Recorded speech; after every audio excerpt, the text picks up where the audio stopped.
You don't like football, or you don't actually love the game. You like the idea of being a footballer. A lot of people like the idea, usually because they tie it to financial success or status or social media likes and followers and attention. But if it's not funded by love and by actual passion for the game, when you're a sub, you have to make an impact to get back in the team. it's all about what you make that player think. If he thinks he's a sub and he's coming in to give this guy a bit of a break, he's our guy and like this guy's just our 10-minute guy, that's obviously going to relate to how he expresses himself on the field, right? And so you're a finisher of the game. Like, we need you to finish the game. What are the biggest mistakes that you see that players make consistently? They train very casually. That's the biggest mistake. What does that mean? What does training casually mean? Like, walking a dog is casual. Standing in a line for a coffee is casual. Not breaking a sweat is casual. If you're not breaking a sweat, you're out of the session. It's in your control. Because if one guy can do it, it's very rare that someone's going to get kicked out of a session because they're not. But it makes you think. It's like, well, if you're not huffing and puffing and sweating, what are you doing? What's a controversial topic you think about private training that you have an opinion on? Because one-on-one training at the end of the day is private, it seems like it's a money grab, right? Because what you're doing and what pops up on social media. So what's your side of the argument that it's not a money grab? Honestly, the average one-on-one trainer is probably driven by that. And then there's a few that actually want to improve players from an individual basis. And again, it's up to you who you connect with. Juan, what are you expecting to get out of this podcast?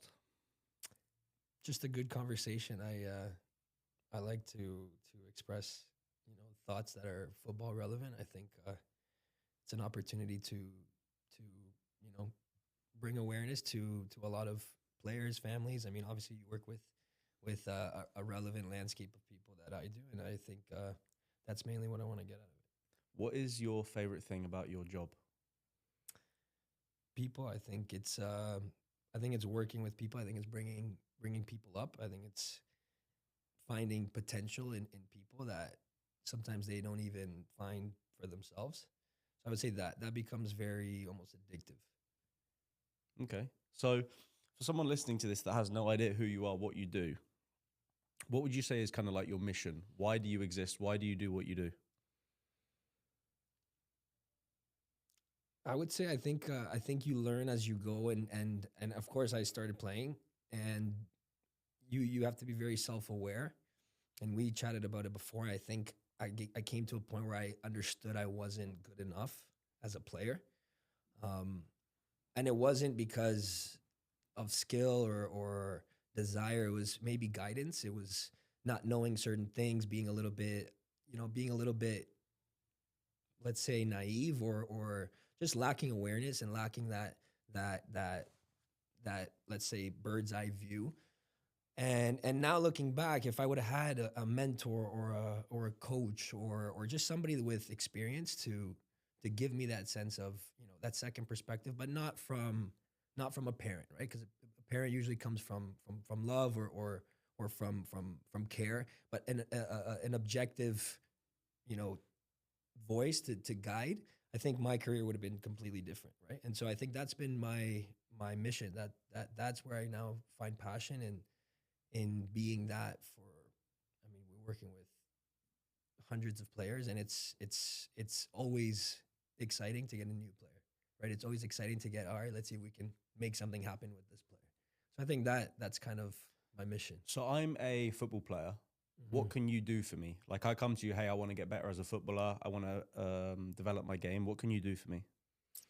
Well, I think that's where it becomes up to you as a trainer to really enhance your skills, right? I think I've become now a strength and conditioning specialist, not because of like a title that I like to call myself, but I've spent years studying strength and conditioning, years practicing strength and conditioning.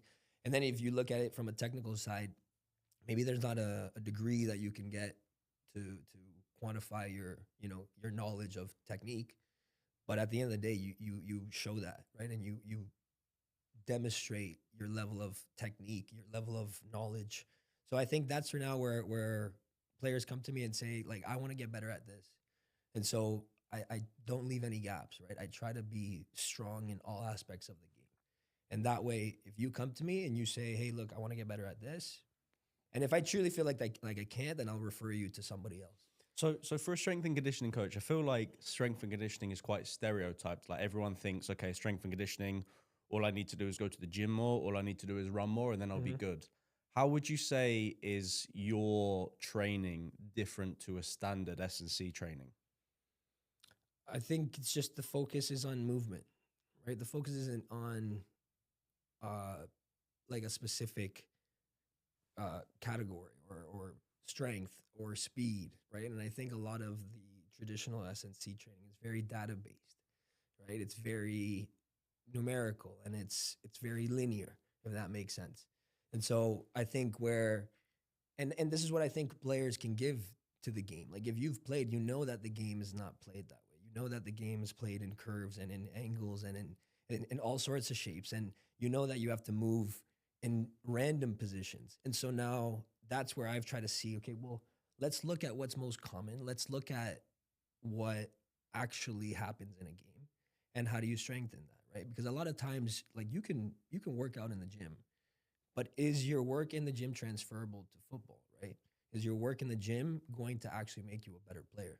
And Mm, so that's where I think of strength and conditioning is just enhancing the movement side of the game, mm.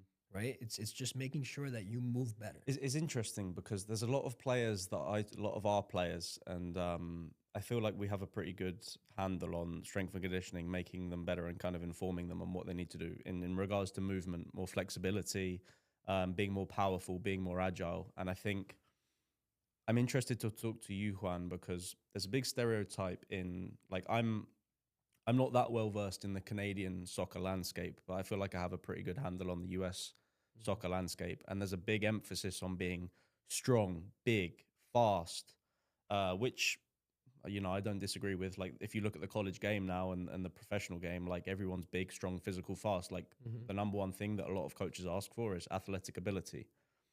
But how do you differentiate between going to the gym, putting on loads of muscle, being big, like you're a 16, 17-year-old trying to compete with a 23-year-old, 24-year-old senior? Hmm.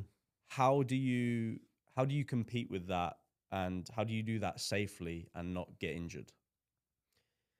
Again, it comes down to movement, right? Like strength at the end of the day needs to be expressed, right? If you have strength and if you play sports, and ideally it should be how every human trains, right? Like you should do bench press, right? So that you can get better upper body strength.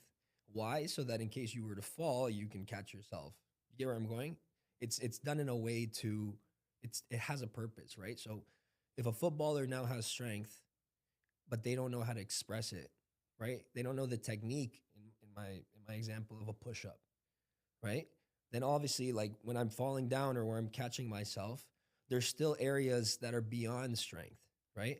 I need to know how to tense up my hands. So what's the first step, right? I Hmm. come to you, Juan, and I say, Juan, I'm a right back Yep. and I feel like I'm slow and I Yep. feel like I want to be faster and I want to be stronger. Right. What's like the first session? Do I have to, because in one session you can't do everything, right? Like this Yeah. Yeah. this takes time. So what's the first thing that you do, like to identify the issues, to like plan them? You look at movement in planes, right? So, or let's just keep it simple.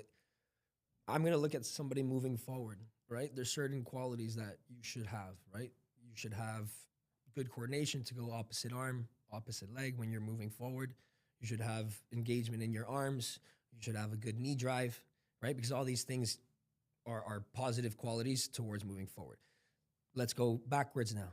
I want to make sure that that player isn't, let's say, heel dominant, where when they're moving backwards, they make a lot of contact on the heel, right? So if I identify those things, those are quick things that I know for a fact are key things that need to be improved. So now that's moving backwards laterally, right? And these are all qualities that you'd coach a little kid, right? What would you say is a good idea to a good body shape to be in? If you're moving laterally, you want to have a wide base. So these are things like in the assessment of the session, I'm not really doing any coaching. I'm letting them just be because I want to see, right? I want to watch them move. I don't put anybody through a specific test, right? It's another training session that has almost every component. And same thing when I'm working technically, right? I want to see how you play. So let's just your assessment session or your first session is let's go 10 balls on the left foot, passing, switching feet to the right. I'm not doing any coaching, I'm not doing any judging, I'm not giving you anything. You're just going to go through an hour of training. that gives me now the ability to say, okay, this is where I picked up. These are the areas that you can improve as a player. And a lot of times they're going to say, you know what? Yeah, I noticed that too. I agree. Like a lot of times people just need to be kind of made aware. Validated. Yeah, or So made aware. And they're like, yeah, I didn't want to say that, but now that you say it, it makes me feel comfortable. And it's almost like this discussion like we're having now where we come to an agreement because like you said earlier, we're not going to be able to tackle everything. So for this next, let's say it's a 8-week training block, we're going to do this. And we're going to stick to that. You and I, you're my client. I'm going to say, like, do you agree with this or not? And if you say, you know what? No, I want to work on this. I may say, you know what? I disagree with that. And then again, we get to a point where now we find a middle ground and we get to it. But if you leave it open to too many things, I don't feel like you get better. And I would focus development more on that. is soccer, football the only sport you do, or do you do a range of sports? Well, my early beginnings were multi-sport, right? So my coaching career really started with my internship. So I did an internship at McMaster University. That's where I got exposed to, let's just say, real training. I was working with university level athletes. A lot of them are going to play professional American football, the Hamilton Tiger Cats, basketball. Anyways, high level athletes. And I was obviously an intern, so I'm not too in that front line, but they were very Give you flexibility. They were great. Yeah. Again, they didn't treat me like I was right. They didn't treat me like I was an intern. Like, listen, the starting point guard of the basketball team needs this. Go. And it's a little bit intimidating because you're like, oh wow, like I'm only like 18, 19, right? And now I'm having to deal with these like elite level people. But like my knowledge of training isn't that high. But anyways, once you're in there, now you start to realize that the value of being in that environment of multi-sport, for me at least, played a huge role in understanding. At the end of the day, movement is movement, and then the way it's expressed may differ, right? But it let me see that if I'm working on plyometrics or on vertical jump for a basketball player, it's not much different until the end of the action that a volleyball player uses, vertical jump. So now you start to realize like there's a way to improve jumping that's going to benefit every sport. Do you think that you learn more from your university classes, or do you think that you learn more from actually doing and being involved with working on the athlete?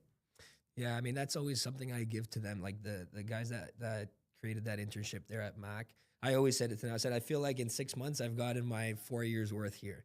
Don't get me wrong. Like there's obviously some like key things about, let's just call it textbook learning.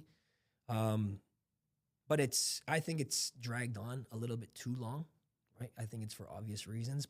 But now you start to see the programs that are a little bit more hands-on are a lot more valued, right? And bring a lot more value. I then at the same time as I was finishing my kinesiology degree, I was doing concurrently an athletic therapy program that was also offered. This was at York University, but it was also offered at Sheridan College. And Sheridan College, it was way more hands-on. So now I'm coming across people that were in the therapy training world that I was like, wow, you know what? Like this person sounds a lot more experienced. Like how? Like technically we're in the same program. And so now you start to see the hands-on experience is so valuable because at the end of the day, the experience ends up being human.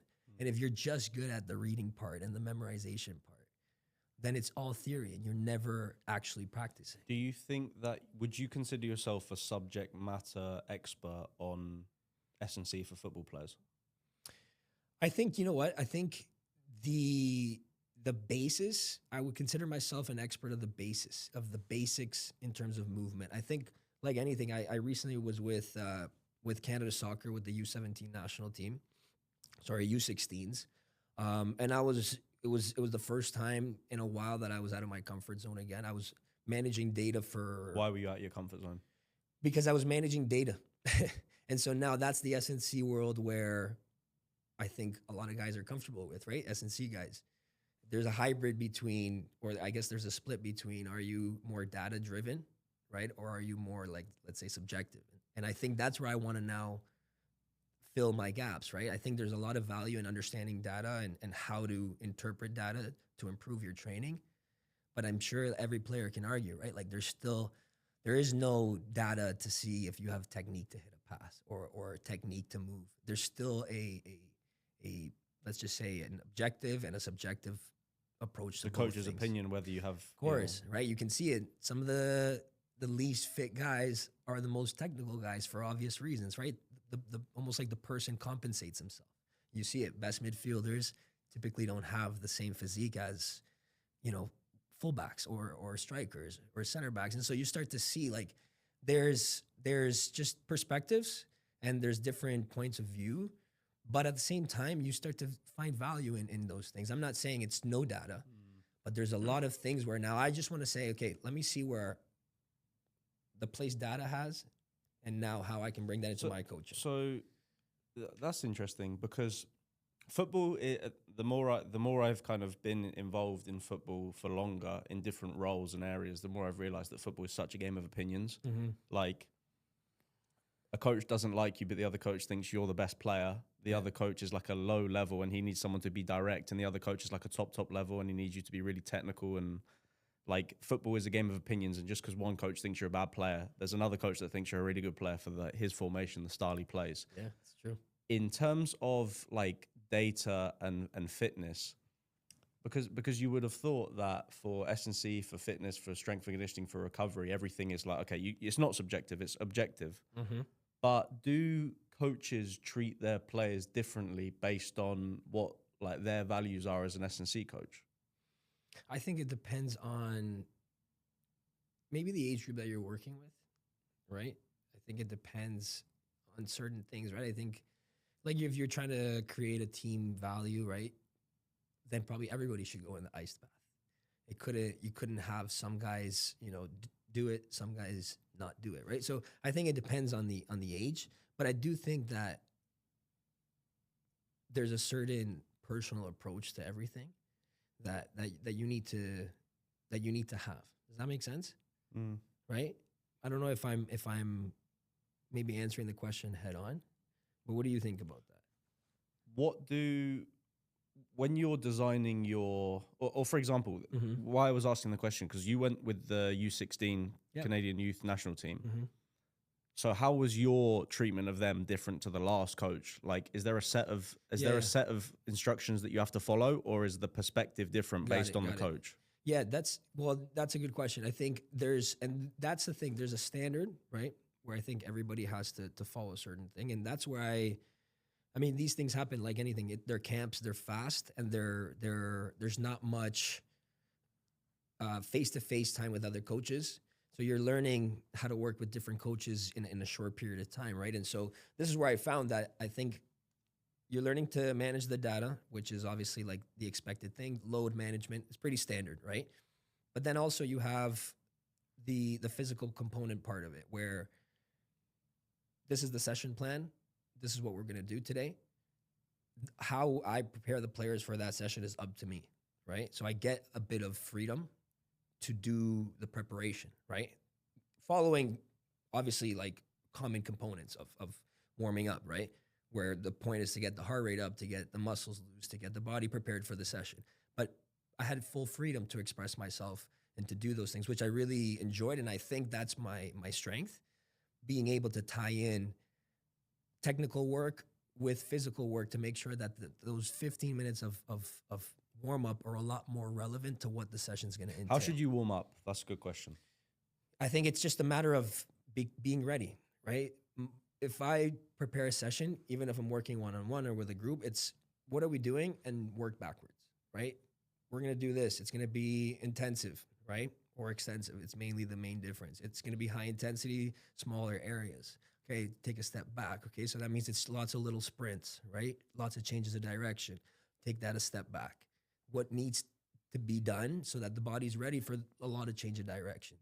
Okay, now it's going to be a bigger area, bigger distances, same process. If I'm listening to this and I'm thinking, wow, I don't have an S&C coach, because a lot of the players listening to this might not be involved in a professional academy or a top level, and they might not have access to someone like you. Yeah. If I'm listening to this and I'm thinking, when I warm up, I just kick my hamstring, I just hold my quad, and then I get ready and I go play, and we do a rondo. What's the most important thing for me to do as a player to warm up before a training session or a game? I think it's the gradual increase in heart rate and body temperature, right? That's your biggest reference. How long should a warm up be? I mean, I think it's just, again, it's like it'll follow this trend, right? So if you can get general movement, general body temperature up, heart rate up in the first 1 to 2 minutes, if you can now increase that, let's say another 2 to 3 minutes, if you can get warmed up by 10 to 12 minutes, that's a pretty reasonable time frame, right? To say how long should a warm up be per se. But again, how do you, because you see it again, if you're about to get subbed into a game, Yeah, this is a good question. right? The warm up is different. The warm up looks different than if you warmed up pregame. Like if you're starting the game, your warm up is way better than if you're getting subbed You in. know what is interesting? Because I actually had a few weeks ago, I spoke to a substitution coach, right? Yeah. And when I saw his title, I was like, a substitution coach, Yeah, really? I've And then never heard of that. when I spoke to him, it made so much sense, right? Because as a football coach, why would you make a sub? He's not playing that well. Okay, who's good? You, I like you. But that's just based on your gut. It's not based on his stats, his warm up. Yeah. This guy, how effective is he in the last 10 minutes? So like Sammy, who's top guy, and he was talking about like all his methodology for substitutions, being a good sub, like the mental aspect, the getting fit. And now I'm speaking to you about it. I'm thinking, in order to be a good sub, because a lot of the players that we speak to, or I speak to, you know, you're a footballer. You go through moments where you struggle. You go through moments where you play really well. You go through moments when you're a sub. And when you're a sub, you have to make an impact to get back in the team. Yeah. How important is the warm up as a sub? Yeah, that's huge. I mean, and I like that topic because it's, again, I can relate to it in a sense where same concept with the national team is something I picked up in the terminology, right? It's all about what you make that player think, right? If he thinks he's a sub and he's coming in just to give this guy a bit of a break, but he's our guy and like this guy's just our 10-minute guy, that's obviously going to relate to how he expresses himself on the field, right? And so where I'm going with this is in this camp that I was just in, I learned that you can now shift the mindset of a player, and they did it by calling the subs finishers, right? Like you're a starter Yeah. and you're a finisher, right? And this is obviously a European terminology, it's taken from Europe, but you're not a sub, right? A sub means that you're Not good enough. Exactly. If you're a finisher of the game, like we need you to finish the game. The game started and the game is not over, and you're as important as the guy that started the game. So now you start to see, okay, well, how do you warm up? How interesting about the mental thing, and I've been thinking a lot about like the mental aspect of footballers recently. For your role when you're training players, how much time do you spend on like mindfulness and mental versus the physical? I think it just needs to be done simultaneously, right? Like it needs to be done at the same time. Like you were saying about the warm-up coach, right? I had that role in this camp, right? Where I'm preparing players to warm up, and it needs to be done as you're moving. You need to remind them, especially the young players, like lads, everyone coming in it needs to make an impact. Like start to get into the headspace that you're coming in. If you get 5 minutes, 10 minutes, 15 minutes, you're going to give everything you have because you don't have anything else. And we all want to play, and we all want to be starting. And you know there's another game in 3 days, and these guys might not be fit enough to start. So right now, the way that you're moving matters, right? You're looking over the coach, and he's looking, right? He's looking, and it's human instinct to be like, okay, look at this guy. Like, he's fired up. He's ready to go. But you can't fake that. Like, if you're not excited about going in to play 10 minutes, you're going to warm up like crap, right? You're going to warm up lazy. It's just 10 minutes. And so it's mentality, right? It ends up being, but you can't separate it. It's not like we're gonna do mentality, then we're gonna do fitness. It's where do you now touch mentality? When you're working with players in your private sessions or at this camp environment, what are the biggest mistakes that you see that players make consistently? I just think they train casually, right? They train very casually. That's the biggest mistake. What does that mean? What does training casually mean? Like, walking a dog is casual, right? Standing in a line for a coffee is casual. So not breaking a sweat is casual, right? We'll have these conversations with my boys, like my youngest boys. If you're not breaking a sweat, you're out of the session, right? It's in your control. Because if one guy can do it, and this is what we're saying, again, it's very rare that someone's going to get kicked out of a session because they're not. But it makes you think. It's like, well, if you're not huffing and puffing and sweating, what are you doing? Why would they be like that though? Are they like that consistently? Is it they have a bad day at I school? just Like, think they've never been made aware, right? Like it's up to you to create the environment in the session to be energetic. And so that's my whole point. Like when we start the session, it's 2-minute briefing on what do we expect from you as a player? And are these expectations fair or not? Do you disagree? Because if you disagree, then we should probably talk about it. But the expectations are you're going to commit to trying your best, to having fun, to making sure that when we need take a water break, you take it. Because if you don't need it, like what have you been doing for the last 8 to 10 minutes? And so now it's getting the mentality to a place where they want to compete and they want to now use that as a reference. I oh, might not use that same, let's just say, methodology with older players mm, because hopefully you've created that yeah. that drive already with the young players. It's interesting because I feel I get really frustrated as well when I'm watching. I'm not a coach, but I watch a lot of football, and I feel like there's a lot of nonchalant players. Like it's kind of their personality. Like they want to be cool. They don't want to Yep. like work hard. They want to just kind of walk and turn up, and it really frustrates me because I feel like a lot of players have a lot of opportunities, and especially the age that we're working with them at when they're like 18, 19. This is the most important time of your football career. Like you need to turn it on now because in 2, 3 years, this could be done. And it really frustrates me when players are nonchalant or they just don't really care about the training session because arguably the training session is more important than the game because the training session is where you're going to get picked for the game.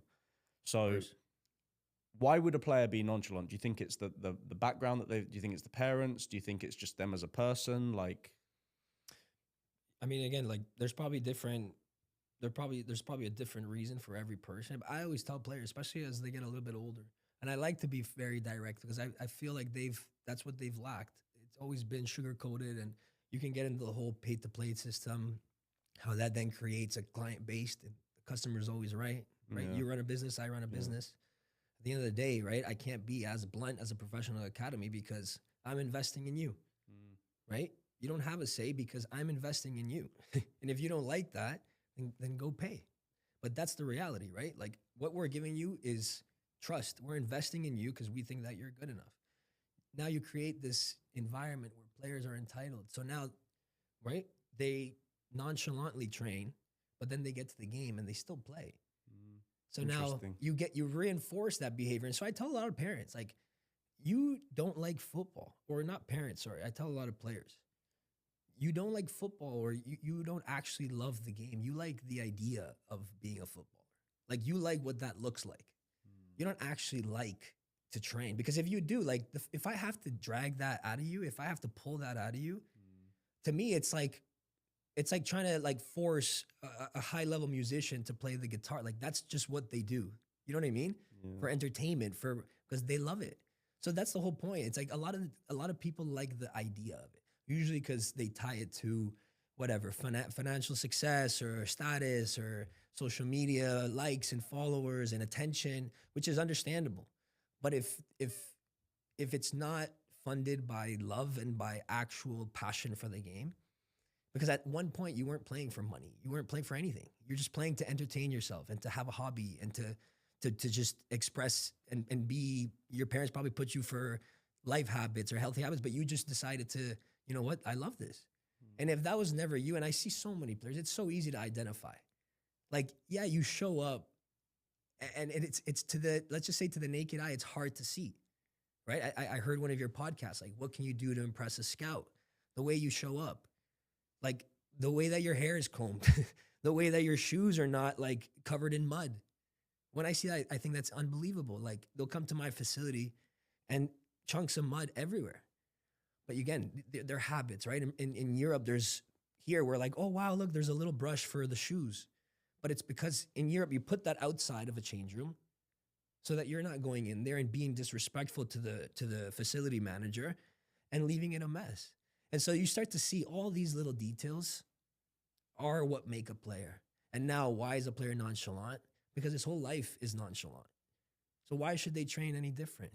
And then why? I mean, again, is it parenting? Is it? I believe it's the environment, but it's not all parenting. You can't put the blame all just. But it's now what is the school system reinforcing, right? Do they go to? I've had some kids that go to like sports schools, and their philosophies and methodologies are a little bit different. So I think it's up to you as a parent, obviously, to surround your son or daughter around good influence, especially for the primal years of learning.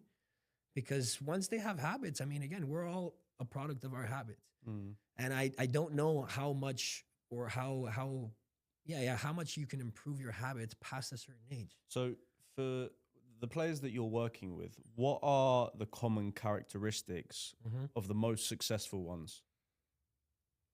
I just think they have a certain love for the game that they don't need to work hard, right? They like to work hard already because they want to be better, right? There are aspects of training that nobody's gonna like, but then it's what that's gonna bring that motors you, right? That fuels you. Because if I can't, nobody likes to do the fitness, nobody likes to run, and but I like to feel fit. Like I like to feel like I can express myself, and obviously I try to really connect with my players. Like I play. I'm not here claiming that I played professionally but I played enough to know, and so I know what it's like to be absolutely tanked or gassed, and have to play a pass that you see because you understand the game, but you can't because you're not fit enough. I know what that's like, and it's a shitty feeling because you're like it's like it's not that I'm not good enough. It's something in your control. So that should be what really fuels you. And it's not looking at everything like, again, everybody loves shooting drills, and the boys or the girls turn up for those. But when you're doing certain exercises, it's really realizing there's so many facets to the game, and you're gonna like some, you're not gonna like others, but you like the overall feeling of being a good footballer. What's a controversial topic you think about private training that you have an opinion on? I mean, I think some people will argue that it brings no value, right? Some people will argue that you don't need it. Why? I just think it's. What's their side of the I argument? think their side of the argument is that it's not real, right? And I think it's valid. I think to a certain extent, there's a lot of gimmicky exercises that don't bring value. I tell players, like, you can work out in every session, but you're not training in every session. You're not improving as a footballer. Yeah, you sweat and you run, but that's just like a hit class, right? You're not actually becoming a better player. So now that's I understand where the criticism comes in, because there's a lot of people that now take advantage of that. And I think, I don't know really how it's become like that, but it does make viral content when you're seeing maybe a little kid do a lot of fast actions. And I think then that becomes the primary focus. It's let's train in ways that become viral, right? Because it becomes addictive. The trainer now wants to be viral, and now the kid is no different. It used to be now where, like, I used to post videos to showcase my business, right? This is what I can bring. If you want my services, let's connect. Now kids are creating their social media pages. So now most of the kids that I train are like, hey, can we connect on the video? So everything's about the video. And I get it, right? It's not saying like it's good or bad, but now it's, at the end of the day, whether I post this and it gets X amount of views, or I post something else, and I've had the 1 million view video, and I've had the other, and if you're now triggered, or if you're now just chasing that, then the criticism comes, because it seems like, because one-on-one training at the end of the day is private, it seems like it's a money grab, right? Because what you're doing and what pops up on social media. So what's your side of the argument that it's not a money grab?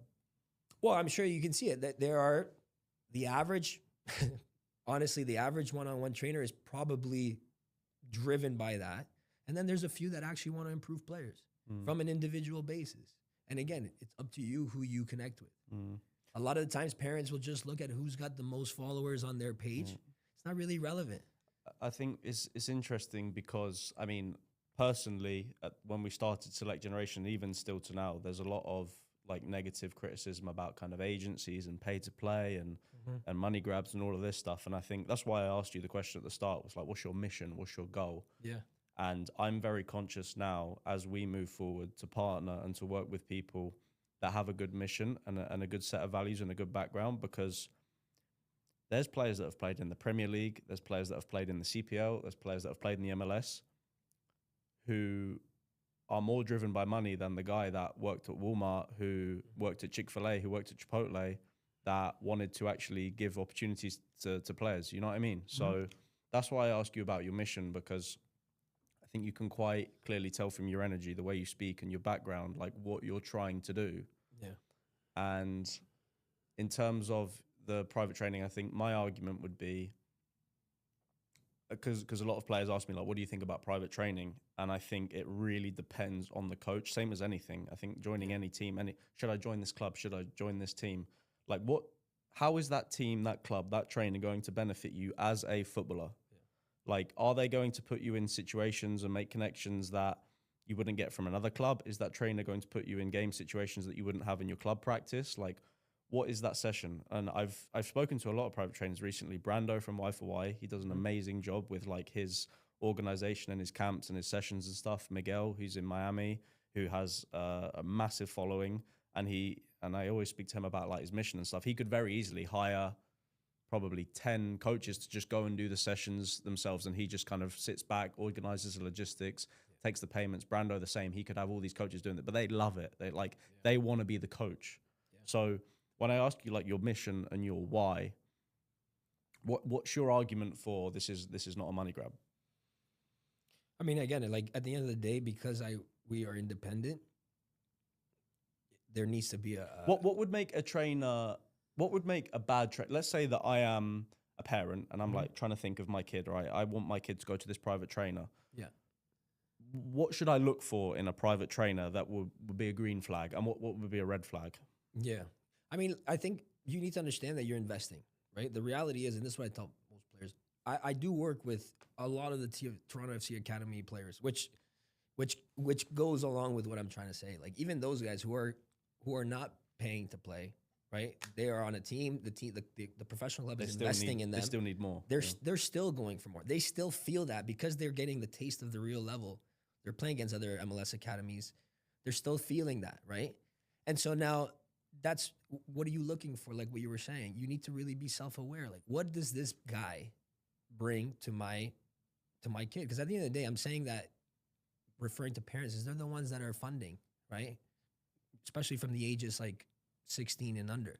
So you're looking at what does this person bring to my player, right? Like if you're in a funded academy where you don't have to play, chances are your training, let's say your training is a lot more, how do I say it, well-rounded than the players that are in private academies, right? Because at the end of the day, to not make costs outrageous, private academies are still seeing players 3 times a week and a game. Professional academies see them every day, right? And so you're still lacking these things. And so that's where I bring that argument to parent. Your player may not need extra training. Maybe you're in a club where they really structure things well. They have smaller groups. They're getting tons of repetitions on the ball. And you'll be able to notice that. Like, does your son manage the ball? Or does your son have mastery of the ball better than the average? And if the answer is no, then you should probably put them in something that's going to help them get to that level of mastery that you're looking for. Because that's the case. Should my son be in strength and conditioning? Well, everyone should be in strength and conditioning. Everyone should be in mastery. Everybody should be in shooting. Everybody should be in everything. But at the end of the day, you have to be, like I was saying to you, selective. The way that our training works is in blocks, right? For this block of time, if you want to work on shooting, you register for a shooting focus session. If you are focusing on ball mastery at your younger ages, then you're focusing on that for a certain period of time. Right? What do you think you're really good at as a coach? I think I can read players individually. I can read what type of personality they have, how some players may be receptive to a certain style of coaching. And I just try to be very organic with players. I don't like to have this like status game of trying to feel like I'm telling players what to do. Because again, the only way I've gotten to work with professional players and not being a professional player myself is by just saying, hey, look, I work with high-level players. This is what I see. If that brings any value to you, then great. And that has worked for me, just being honest, right? Like just being very transparent with players from my experiences. What's been the most rewarding thing about what you've done? Is there a certain player? Is there a piece of feedback? Is it general things? Like what's been a wow moment that you've been like, I love this? That's a good question. I had actually, it just comes to mind. So I don't know if you know who Kyle Larin is. Kyle Larin is the striker for the national team right now. He's playing at Feyenoord. Um, anyways, he's been on the national team for years, and so this offseason I just had a chance to work with him in the offseason, right? And so he was playing at Valladolid, I believe, last season or this year, season prior, and that club was owned by Ronaldo, right? By Brazilian Ronaldo, and so we were in a training session and we were doing some far post finishing, and I said to him something about aiming slightly wider than the post so that you factor in the shape of the ball, right? If you're trying to hit the far post, and then he just whatever we were continuing to train, and we stopped for a second. He said, you know what? He's like, I haven't heard that since Ronaldo was in as was the manager at the club, or was the ownership at the club, and he was watching one of our sessions, and he gave me that tip as an advice, and it was very casual to him, right? Like he's just saying that to him, but to me, it was like, wow, like I'm onto something. And again, it's not to say it's like wow, revolutionary, but it's just to say like the basics carry The you. best striker that ever lived is That's like it. That's what he was doing, or that's the advice that he would give to somebody else. It's not like he discovered it. The difference with him was probably he was so consistent at it. He was just more, more clean with it. But everybody's striving for those same things. And it gave me that reassurance. It was cool to hear, but it gave me that reassurance that like I'm, it's the basics. Like that's not rocket science. How would you consider yourself an entrepreneur? Yeah, of course. What's been the biggest struggle for you starting your company? The biggest struggle, just I guess learning the ropes that entrepreneurship brings, right? Like you start to realize like my business is a partnership between three people that bring different values, right? I think if my business partners were three trainers, it'd be hard. Or maybe it wouldn't even be possible. You realize that there's a lot more sides to business than what you're trying to sell, if that makes sense, right? I'm trying to sell training, but there's a lot more to the actual process of that transaction that if I'm a trainer, like I'm good at training, the logistics, the scheduling, the finance, the marketing, all that entails a business aside from the actual training part is difficult, right? And you have to start to realize, okay, where do I need to outsource for help?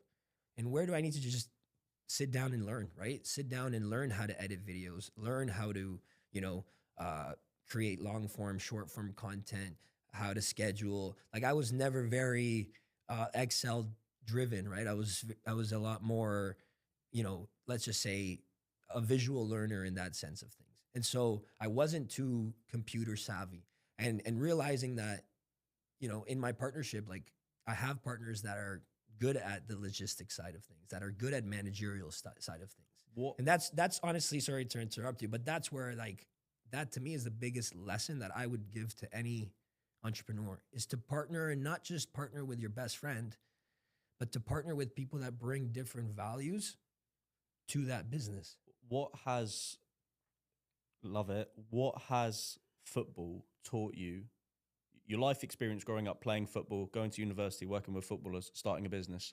What has football given you in your life? How has football kind of shaped you as a person? Because you're not a pro. Yeah, yeah. So how has football given you things that Yeah. it's not just being a pro? Yeah, I mean, again, like I live off of football. I live off of my business. I plan to feed my family off of this, and that's where I went all in on it. I think it's like anything. It's like being a player. I tell players that all the time. Like we're all trying to eat here. Like my next block is not promised either. So we're all trying to continue with that mentality that you get from being a footballer. I I live off of football without being a professional player, but it's the same, it's that same grind, right? It's that same nothing is promised.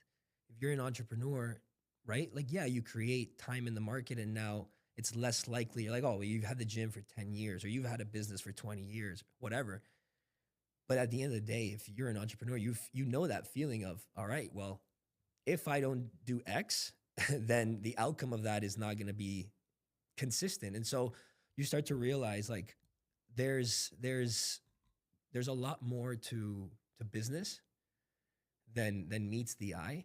And I think it's just, I mean, it's obviously a learning curve, right? Do you think that most players are lazy or entitled compared to how they think? Lazy or entitled. Yeah, I think you know what? Unfortunately, like let's say Canadian culture most of the time breeds. How is Canadian culture in football? Because I don't really know. Well, I think that's the case. You get a bit of everything, right? And so you start to see the roots of Latin culture, Italian culture, Portuguese culture, African culture, Asian culture.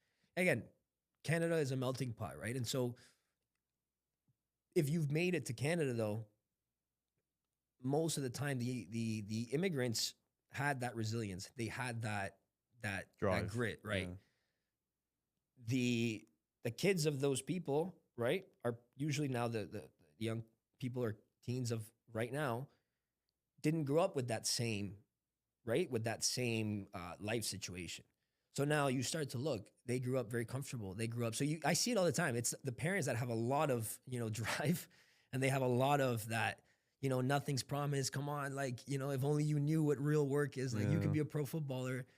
And so now you start to see it. And so that's my whole point. It's not going to, that drive for a Canadian is not going to come from hunger, unfortunately, because it's not real, right? Canadians are not necessarily hungry compared to somebody in another part of the world. So that drive has to come from love for the game. It's interesting you talk about this because of all the Canadians that I know, I don't think any of them are actually Canadian. I think they're like Italian or Serbian or from Portugal or Colombia. Yeah. So, and it's interesting because a lot of the parents did come to Canada to have a better life situation or whatever. And then they kind of came, they didn't know the language, they had to fight for a job. And a lot of the Canadian parents I know like made a really good career and they're very successful. And then the kids obviously didn't, like they grew up with a nice scenario. So I'm just trying to think how that would kind of, and do you think that, but surely then the parents would emit their values to the child to get them to be hungry or. Yeah, you think that, but then you realize like you're influenced by not just your parents, right? I've come to realize that. And then, your parents will always be like, who taught you that? We never taught you to do that, right? Like in terms of whatever, etiquette at the house or, but then you realize like, well, I'm not learning from just you. It's the friend group. It's the friend group. It's the team. It's the coach. And so it goes back. Why do I charge what I charge or why do I pay for what I offer? Because it's more than just soccer training. It's more than just like discipline, technical habits, skill. Exactly. It's that mentorship. It's life. I think that's the biggest piece of feedback that I would give to a lot of players because I feel like probably we have a similar type of demographic of player. They're younger, they're trying to like push the college or the professional route.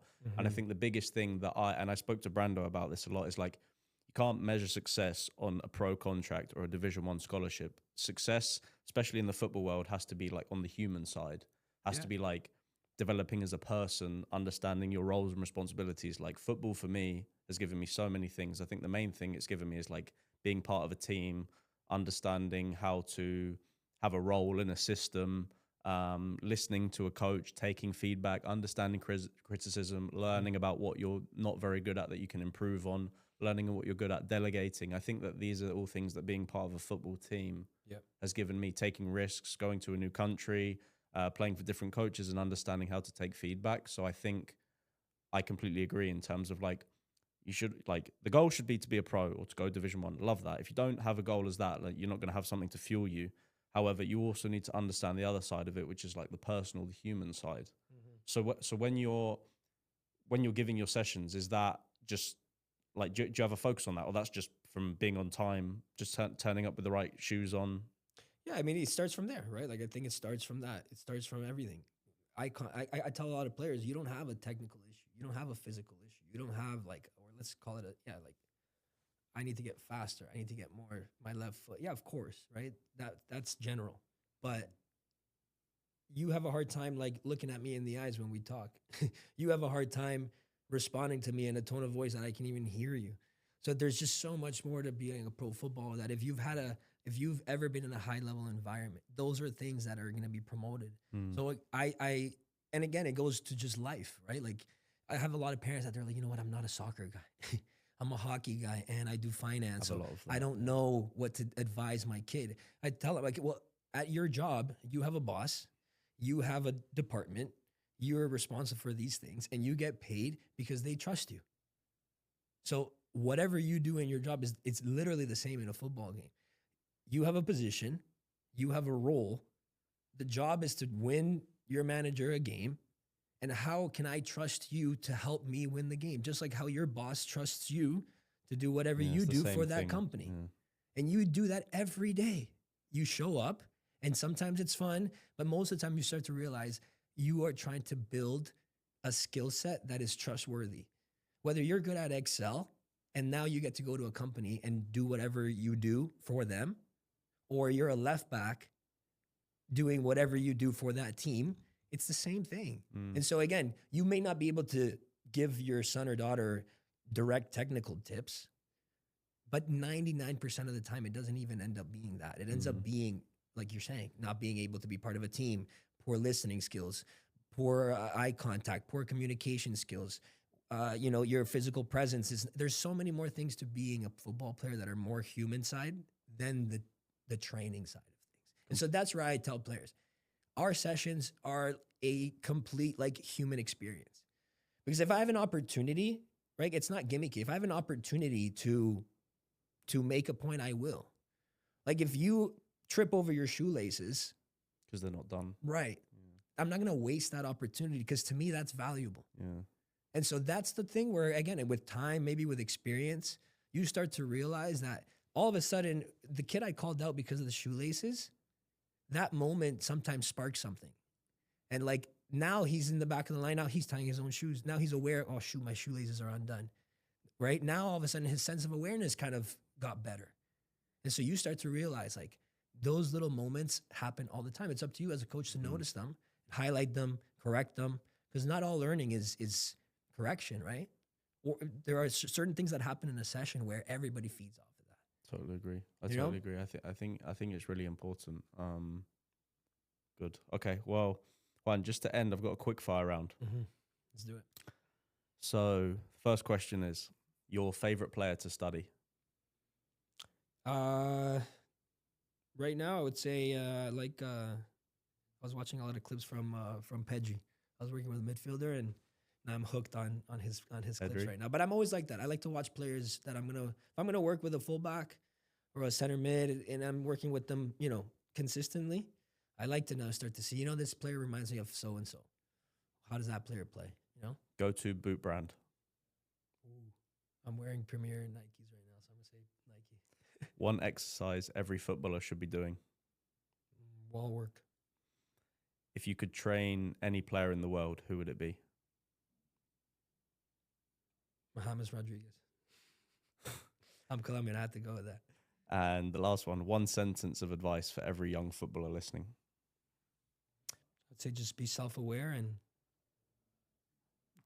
just make sure you do what you love. Just a point on that, because I feel like it's difficult to kind of summarize it in one sentence. A lot of the times I kind of end the podcast with like your advice for a young footballer. I think that from kind of hearing and listening to you, you've obviously had a lot of good experiences and you have your mission and you're trying to develop players. And a big point for you is obviously hard work, being punctual, being organized and being respectful. What, if I'm a 15, 16-year-old footballer trying to get better at football, what's your biggest advice for me on how to get better? I mean, at that age, if you're trying to now, most likely the things that are coming up in your life at that point are starting to be those next step, moments, right? And so I would say just be very aware, right? You're still at an age of development, probably more tactical and mental now than physical and technical. But I would say like if just be intuitive, be very self-aware. Don't choose, your next steps in life based on the herd and based on maybe what your mom and dad want you to do, right? If you're deciding whether you should go pro or you should go to school, and I go back to the self-awareness, looking yourself in the mirror. Are you even good enough, right? Why are you going overseas when you can't crack a starting lineup in your in your own town, right? So it's don't try to escape and find the one place where they're gonna take you. Like you have to be self-aware. Get feedback from people that you trust. Get ask for help, and now become right. Maybe you don't realize that you're not at the level that you're at, or like I said to you earlier, maybe you realize that like you're only going to school because you have pressure from your parents, or you just feel like it's a safety net. And then you realize that you're probably going to succeed at whatever you're truly passionate about. So if you're good enough, you get an opportunity to go pro. I would advise to those players, go for it, even if it's third division, even if it's fourth division. But if you haven't cracked a team in your own town and you're trying to now go to Latvia third division, chances are you're just trying to play this escape game, right? And it's nice to say, oh no, I'm on trial, I'm touring, I'm doing this, I'm doing that. And honestly, you feel bad for certain players like that because they might not even realize that a lot of the times they're not taken seriously. And so now their reputation is of that. If you would have just put your head down, worked hard at being a better player at whatever level you're at, chances are other people start to notice, and now you start to climb that ladder organically. I think just be very self-aware, right? Don't take it too personal. If you're good, get better. If you're not good, get better, right? Like that's the beauty of training, that it gives you that sense of control. And now, obviously, like I tell players, it's up to you to go and express that, right? It's up to you to go and take the skills to a real life scenario, because that's life, right? You take everything that you learn, and then you got to go. And in those moments, it's who makes better choices. And which I go back to now, just to close off the conversation, right? The more out of your comfort zone you can be, the better. Right? The more you can play 1 to 2 years up, if you can handle that, the better. You're always struggling. You're always out of your comfort zone. You're always trying to adapt, because that creates growth and that creates that curiosity. Second, you start to score and pump teams 10, 12, nothing. You create that nonchalant personality. Why do I need to try? Like, the opposition is too easy. And so now that's where I think, it's important to close off. Just know yourself, know your place, and you go from there. Amazing. Juan, guys, if you're in the Toronto area and you need some training, you know where to look. We'll obviously tag Juan's Instagram. If you learn anything, if there's anything that you can relate with, if there was a point that you have a question for him, I'm sure it'll get back to you on a DM on Instagram. So Juan, I mean, Sure. thank you so much. I really appreciate your time. That was Sam, amazing. I appreciate it, man. Top man, thank you. Thank you, brother.